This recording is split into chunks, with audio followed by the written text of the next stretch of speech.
how do you jump over the initial hurdle of saying, okay, there's stuff that I don't know, and I need to hire somebody who does know that, and and it's going to cost me money, and so I might have to either take very little or take nothing out of the business for a short period of time while this other person is building the things, is building the bedrock of the business. Yeah, it's a good question.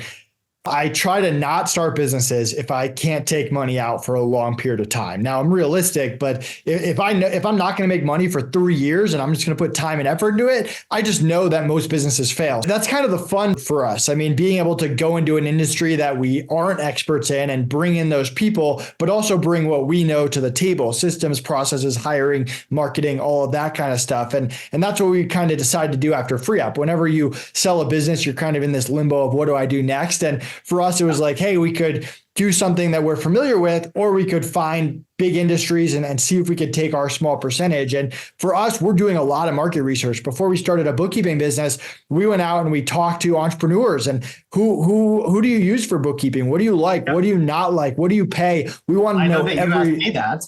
Right. We reached out to people like you. So we wanted the full information. And if we talked to you, for example, and you were like, hey, I pay $99 a month and I'm always switching bookkeepers, or maybe you give us data that shows there isn't really a market for it, or we talk to 100 people and they all say, hey, we don't hire bookkeepers. We all do our own bookkeeping. Yeah.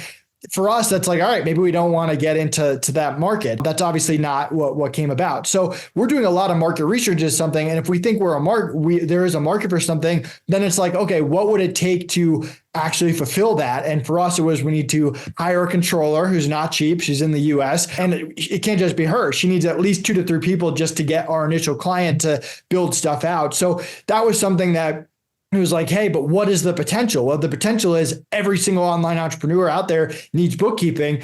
All these other bookkeeping businesses aren't as good at marketing as we are. We think that we can compete with them there. So you never really know, but we took an educated guess that we'd be able to compete in that industry. But that's what we look for. And then we have to trust other people to be able to do that fulfillment and build those processes. And we set it up so that we're going to know pretty quickly if they can't. If our initial clients were working with our controller and we got feedback that she has no idea what she's doing and we can't deliver, then we're going to refund everyone and give them a sincere apology and move on to a different business. So we need to prove the concept as well.